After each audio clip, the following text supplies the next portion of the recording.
Well, we made it to March, which means that spring is right around the corner, and I rely on a lot of the florals that you can find at the Dollar Tree to get my house ready for spring.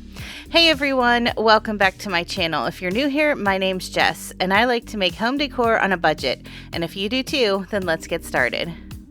I saw these square-shaped mini bowls at the Dollar Tree, and when I saw them, I knew right away that I wanted to turn these into succulent planters or bud vases, and there's 6 in a pack, so I think that's a pretty good deal. So along with those dishes, I'm also going to use some of the tumbling tower blocks and some of these giant craft sticks from Walmart. If you don't have those things, you could buy 2 of these pallets at the Dollar Tree and you could save yourself a lot of steps, but I only had 1, so I had to create my own. I started with 7 of the tumbling tower blocks. Actually, I used 14. I'm going to glue 7 together in a row, and I'm going to do 2 rows of that. So for this project, I decided to try some wood glue. A lot of times I just use the Gorilla Glue the hot glue sticks, but there is going to be a little weight to this project, so I thought the wood glue would give me a better long-term hold. And you can see here, I'm just using my square to help line everything up, and like I said, I glued 7 in a row and I made 2 rows of 7. While the wood glue was setting up on my tumbling tower blocks, I got to work on cutting down my craft sticks. So I took 9 of the craft sticks and I used my paper trimmer, which is my favorite way to trim down craft sticks, and I cut these all down to 5 inches in length. And at this point, the wood glue was still not set up, so I got to work on decorating these little mini square dishes. I had this burlap trim on hand from the Dollar Tree. I think I got it last year, but I believe I've seen it there recently. And I wanted the cup to be mostly clear. I really wanted to be able to see through it, but I didn't like that little lip on the bottom.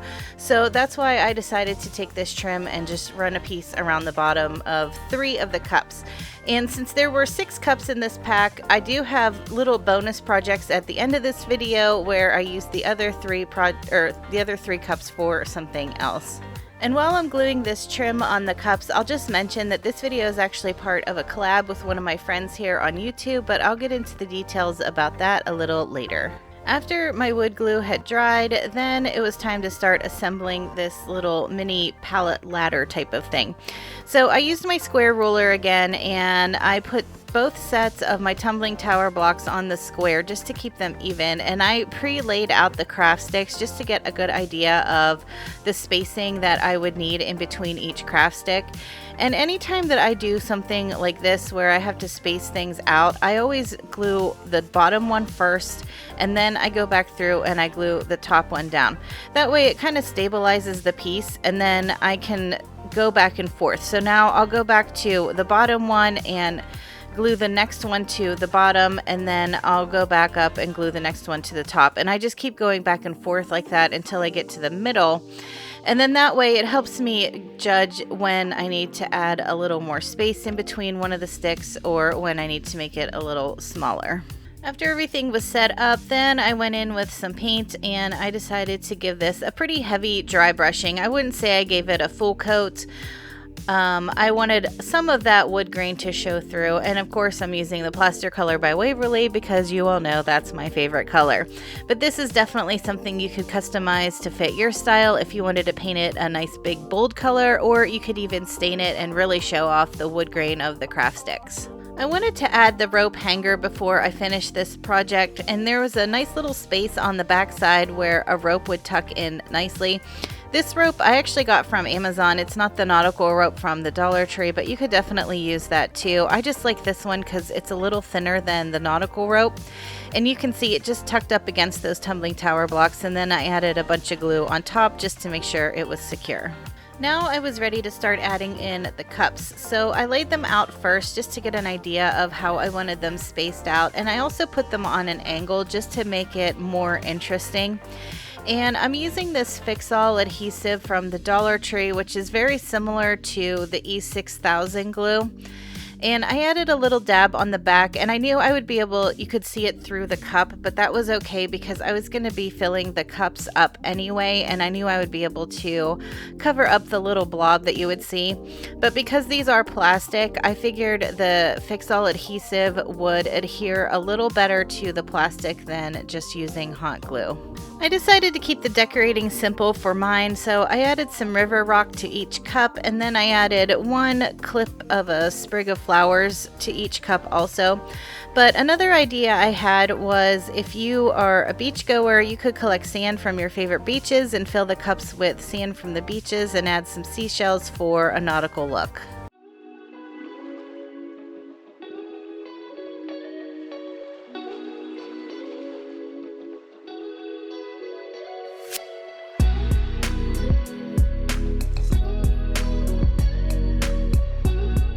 I mentioned earlier that this video is part of a collab with my friend Wendy at Wendy's Creative Space.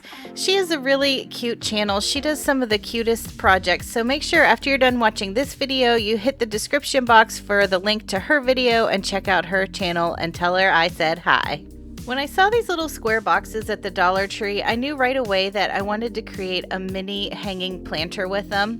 So again, I'll be using the tumbling tower blocks and one of these 8x10 canvases from the Dollar Tree. I started by using my little mini screwdriver to pull out the staples on the back side of the canvas. Sometimes when I'm removing canvas, if I don't mind if the staples are on the back, then I'll just cut the canvas away and leave the staples. But for this project, I didn't want the staples to show on the back, so I just eliminated a step and I pulled the staples out right away, and then I was able to remove the canvas. It's always a gamble when you pull the canvas off a frame like this because you never know what that wood's going to look like underneath. This one looked pretty good. It just had some really rough edges, so I just took a piece of sandpaper and made sure that it was all nice and smoothed out before I moved on to painting. Guess what, friends? I'm not going to paint this with the plaster color. That's right, I'm going to use this agave color by Waverly, which is one of my favorite colors for spring. I love the teal in this color. So I gave the frame one really good coat of the agave, and I also gave 4 of the tumbling tower blocks a coat of that paint as well. Now, because I wasn't sure if the backside of this frame would actually show or not where I displayed it, after the top and the sides had dried with the paint, I flipped it over and I did give the backside of the frame a coat of paint as well. Alright, so I did sneak in a little bit of the plaster color. I decided just to give it a good dry brushing over the box, but this is another time when you could customize this. You could also go for more of a monochromatic look and paint it the same color as the frame, or you could stain it to show off that wood grain. I wanted my pieces to have a distressed look, and there's different ways that you could do this. You could dry brush another color on top of this, but because this frame and the tumbling tower blocks are made of wood, I decided just to use some sandpaper and sand over the corners of everything to show off that wood underneath. The tumbling tower blocks are going to be the base to help stand up the frame, so I glued 2 of them together and then the other 2 together as well. And these are going to act as feet for on the bottom of the frame. So once they were hot glued together, I got my ruler out and I spaced them out so that I would have a better idea of where they needed to be for the frame.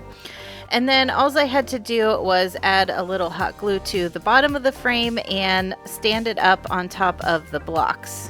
Since the basket already had holes on each side, I took a piece of jute and folded it in half, and I pushed the folded end through the hole from the inside to the outside.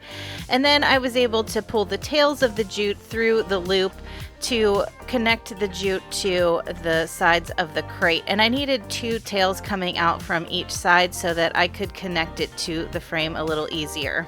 I laid the basket inside of the frame where I wanted it to hang down, and I had 1 tail underneath the frame and 1 tail on top of the frame. So I glued the 2 tails that were on top of the frame down first just to hold everything in place. And then I hot glued the tails to the back side, and then the excess from the tails I just wrapped around the corners of the frame to give it a decorative touch. After I had wrapped the rope around both corners of the frame, I debated whether I should add bows or not, or flowers, but in the end I decided to keep it pretty simple and minimal, and I just left the rope on there, but you could definitely decorate it up however you'd like. To decorate the inside of my hanging basket, I decided to take 2 small pieces of scrap burlap and I laid it over the opening of the crate before I put the floral foam in because the slats on the crate are a little wide. I was afraid you would really see that floral foam through there. And then I just trimmed off some of the excess burlap, and then I used some of my favorite flowers from the Dollar Tree and I poked it down inside of the floral foam.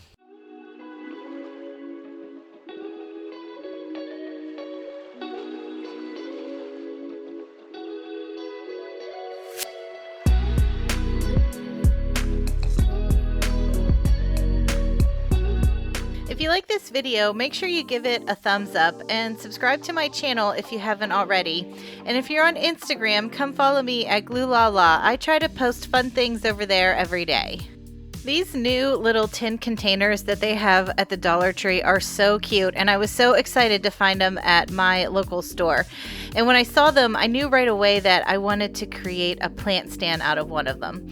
So I took one that had just regular rectangle handles on it, and I took a few of the tumbling tower blocks, and I started with 4 of the blocks, and I marked in 1 inch from one end of the tower block, and I did that to 4 of them, and that was just to give me a guide so that I knew where I needed to glue on the other 4. So once I had all of them marked, then I took the other 4 and I lined one end of the block up with the line that I had created on the other one, and that gave me sort of a T shape. And then that way I was going to place one of those in each corner of the metal tub to act as a stand. This is the T shape that I was talking about that I created with the 2 tumbling tower blocks.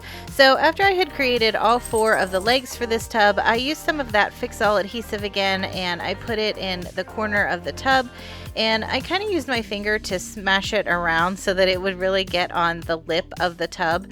And then I just lined each of the legs up in all 4 corners, and I had to let this set up for quite a few hours before handling it because this Fix-All adhesive is not a quick set. It takes a while.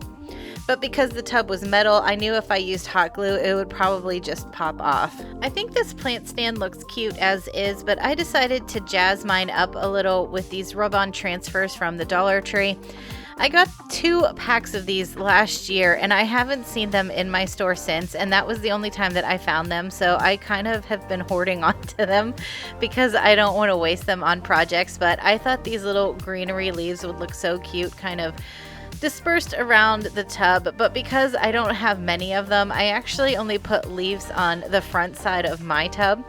But you could decorate it however you want, and if you have a Cricut, I think this would be a good place to add your family's name or a cute little saying. I just think there's so many different ways that you could customize this. To finish out my tub, I decided to add some white decorative rocks that I got at the Dollar Tree, and I'm also using one of these succulent picks from the Dollar Tree.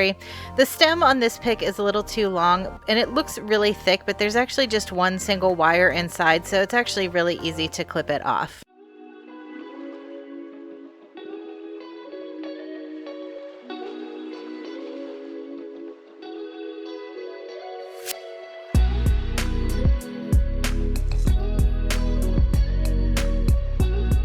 Now I want to show you what I did with the other 3 cups that were in that square cup pack. So I started by taking 2 of the cups and some more of that Fix-All adhesive, and I glued them end to end, meaning that I glued the 2 bottoms together.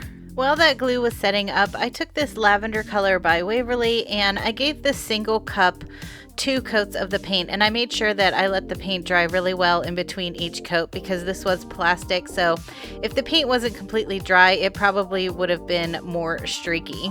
After the 2 cups that I had glued together had set up really well, I gave this piece 2 coats of the maize color by Waverly, and I did the same thing. I let the first coat dry really well before I applied the second coat. For the single cup, I decided to glue a strip of magnet on the back side of it, and then I decorated it with a piece of lace and then a simple jute bow. Now for my cup, I decided to do it this way because I'm going to use it on my refrigerator as a pencil cup holder that I can keep next to my memo pad. But if you didn't want to do that, I think this little cup would look really cute with just a single bud in it or even a succulent, and it would be a great filler for a tiered tray. For the other set of cups, I also wanted to keep the decorating simple, so I used my jute cord and I wrapped it around the center several times. I would say I wrapped it probably about a 1/2 inch down from the center and then also a 1/2 inch up from the center. And then to complete this look, I tied a bow out of that same lace and hot glued it on the front. And originally I was going to try to put a succulent in this, but after I got it in there, I didn't care for how it looked, so I ended up adding just a few flowers to the top of it. And this piece works great on a tiered tray also because it is taller, so it's a nice filler piece, or it's a great thing to put on a bookcase or a mantle when you just need something small. Thanks for hanging out and crafting with me today. Make sure you check out the description box and go to Wendy's channel and check out her video too. Have a great week, and I'll talk to you in the next one.